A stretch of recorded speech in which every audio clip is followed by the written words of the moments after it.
Bienvenue à l'émission Érable en bref. Eh bien, aujourd'hui, nos pensées s'en vont tranquillement, mais sûrement. Et l'expression qu'on dit, est-ce qu'on va arriver en même temps que tout le monde pour cette période du temps des fêtes? La réponse est oui, évidemment. Puis parlant du temps des fêtes, c'est toujours intéressant d'acheter une dinde, hein? D'ailleurs, notre invité va nous parler de dinde aujourd'hui. Je vous le nomme, c'est notre chroniqueur agricole. Alors, c'est Yves Charlebois, qui est également maire de Saint-Ferdinand. Bonjour Yves. Oui, bonjour Lydia. Comme ça, vous aimez la dinde. Pourquoi vous? Ben, parce que c'est une très bonne volaille, puis c'est un plat de réjouissance. C'est un plat à partager, parce que c'est quand même pas une petite volaille. Fait que c'est toujours absolument génial de pouvoir se cuisiner une dinde dans le temps des fêtes ou quand on reçoit des amis, on sort le gros moineau. Oui.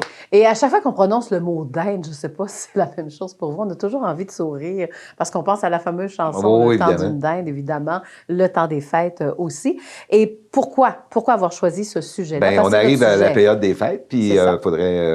faut y penser de se procurer une dinde, puis en même temps de savoir qu'au Québec, on est des grands producteurs de dindons et de dindes. Il y a 145 fermes d'élevage au Québec. Et on est la deuxième province productrice après l'Ontario pour la production de dinde. Au Québec, on produit 4 millions de dindons par année qu'on vend à grandeur du Canada. On fait un petit peu d'exportation à travers ça. Donc, il y a des bienfaits pour la dinde. Là, c'est très populaire. Ça veut dire qu'on achète la dinde. Oui, bon, on aussi. l'achète, on l'a également c'est utilisé aussi dans la restauration, dans les hôtels, Oui. etc. Mais dans la période des fêtes, évidemment, au Québec, c'est une tradition de se faire cuire une dinde, mais c'est souvent des dindes de 7, 8, 10 kilos. Ça fait que c'est le repas familial, quoi. Donc, dans notre région ici, centre du Québec, je ne sais pas si vous avez décortiqué un peu. Puis il y a les pour producteurs de fermes. dinde, Oui. de dindons. Il y en a un, Oui. c'est la ferme. Ben, il y en a finalement deux. Il y a chez la ferme Voltigeur à Drummondville, puis chez Avibros, qui est situé à Sainte-Élisabeth de Warwick. Ça, on parle de producteurs commerciaux, là. Oui, qu'on Mais peut il y a en beaucoup. acheter. Là. Oui, ben, la ferme Avibros, c'est sur la route Baudouin à Kings et Falls, là, mais c'est du secteur Sainte-Élisabeth de Warwick. À cet endroit-là, ils ont un magasin. Vous pouvez aller vous procurer à la fois une dinde complète. Également, ils font de la transformation des rôtis de dinde, plein de choses, des trucs fumés aussi. Fait que vous pouvez procurer ça là. Également, ben, il y a beaucoup de gens qui ont un petit élevage de 25, 30, 40 dindes à la maison.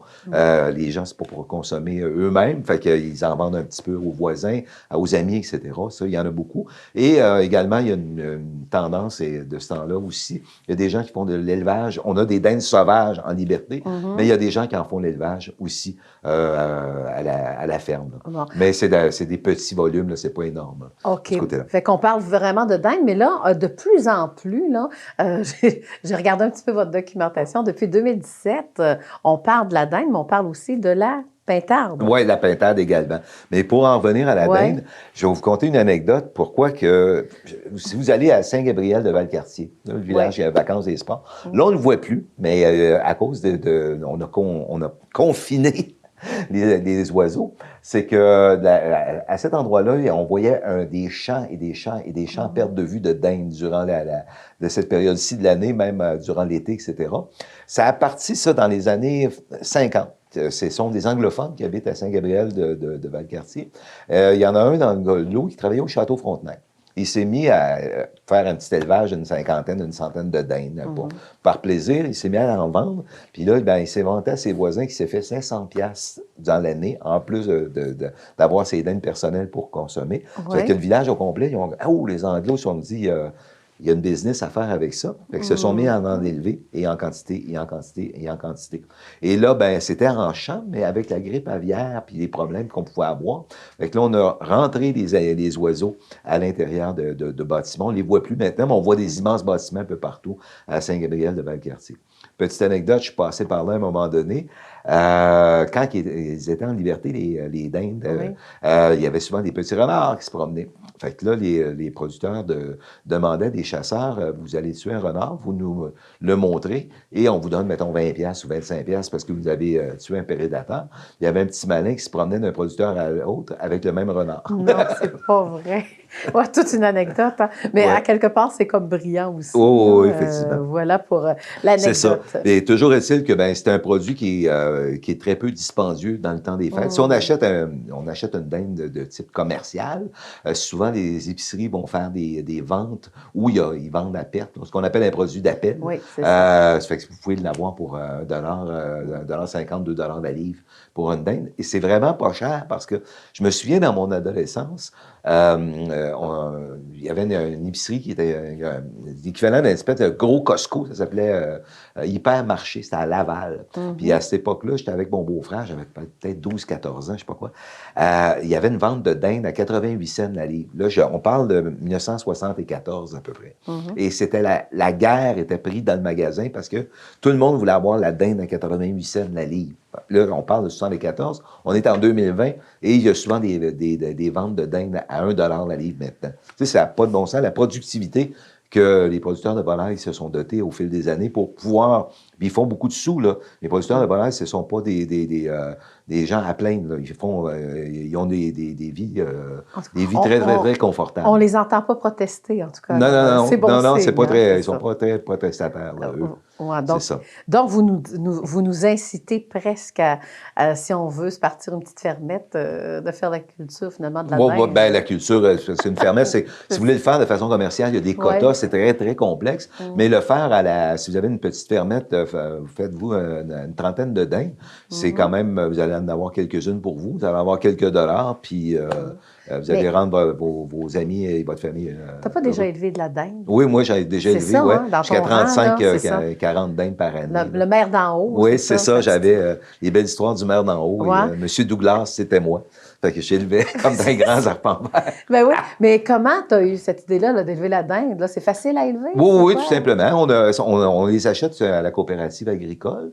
Vous pouvez acheter ça au printemps. Et par la suite, il y a une moulée de démarrage. Puis après ça, c'est vous donner du grain mélangé. Puis pour faire une bonne dinde, si on le fait de façon... pour soi-même. Ouais. On donne des pommes, des quartiers de pommes à nos dindes. On donne du grain germé. Il y a beaucoup de petites choses qu'on peut donner à nos volailles là, pour l'été. Ça se reflète dans le goût. Oui, ça finit, semble-t-il, que ça se reflète dans le goût. Là, il y a un petit goût de pomme. C'est ça. Moi, mon record, j'ai eu une dinde de 28 livres. Abattue. Montre-moi donc la forme, 28 livres. C'était un monstre. Oh, ouais, okay. C'est ça. Alors maintenant, Yves, allons-y. Parlons un peu de la pintarde. On n'a pas beaucoup parlé. Ben, c'est ça. Il y a la dinde, évidemment. Et que si vous voulez vous offrir une volaille de luxe dans le temps des fêtes, c'est se procurer une pintade. Dans la région ici, il y en a à Princeville. Ça s'appelle la ferme La Pintarade. Une pintade, c'est une petite volaille qui pèse à peu près 1,5 kg, 2 kg, gros maximum. Vous pouvez procurer ça. C'est pas donné, là. C'est à peu près 25-30 $ la bestiole, mais c'est une chair qui est extrêmement fine. C'est absolument très, très bon à manger. Et eux, ils offrent aussi à la Pintarade, en plus de l'animal au complet, la volaille au complet, complète, pardon. On offre aussi la transformation en saucisse et en terrine et en plein de choses. C'est une chose qui est très, très, très prisée dans le temps des fêtes. C'est très agréable sans cuisiner une pintade. Je trouve que la pintarde est beaucoup plus tendre que la dinde. Oui, c'est moins. C'est une bête qui est moins sèche. Là, oui. Et puis c'est un goût beaucoup plus fin. Et c'est plus évidemment plus tendre. La dinde, tout dépendant de la façon qu'on fait la cuisson. Justement, ça m'amène à la prochaine question. Et je sais que vous êtes un excellent cuisinier à la maison. Alors, as-tu une recette le principe d'une dinde, c'est de toujours faire une cuisson à très basse température. Allez pas faire une dinde à 375, ça ne sera pas mangeable. Ça pourrait, là, mais... Et le principe, c'est de bien la badigeonner et d'avoir une bonne farce qui va englober la bestiole lors de la cuisson. OK. Tu mets pas une... on peut faire des injections. Il y a la grosse Butterball de Swift ou quelque chose de genre. Oui, mais ça, je prends pas ça. Mais normalement, ce que je fais, c'est que je badigeonne la dinde avec de l'huile d'olive. Dans une recette que je vais faire cette année, c'est une recette qui elle va être glacée à l'orange. Et c'est une farce à l'orange et aux carottes et oignons à l'intérieur. Voilà, OK. Moi, j'aime bien la canneberge. Oui, c'est ça. Bien évidemment, un va avec l'autre. On va se faire une sauce aux canneberges pour aller avec ça. C'est quelque chose qui est extrêmement simple. Là. À l'époque, vous achetez la sauce Ocean Spray en congelé, c'est pas nécessaire. Ça prend simplement des canneberges, un peu de sucre, 10 minutes sur une cuisinière, puis c'est réglé. Bon, mais ça paraît que vous cuisinez, hein? Oui. Bon. Alors, votre recette, si vous voulez nous la donner, on ben, je ne vous la donnerai pas comme ça. Simplement, allez sur le dindonduquebec.qc.ca et vous allez avoir une panoplie de recettes, dont celle-là, glacée à l'orange y est, mais vous avez beaucoup de choses qu'on vous donne pour faire la cuisson d'une dinde complète ou bien non sous forme de transformation.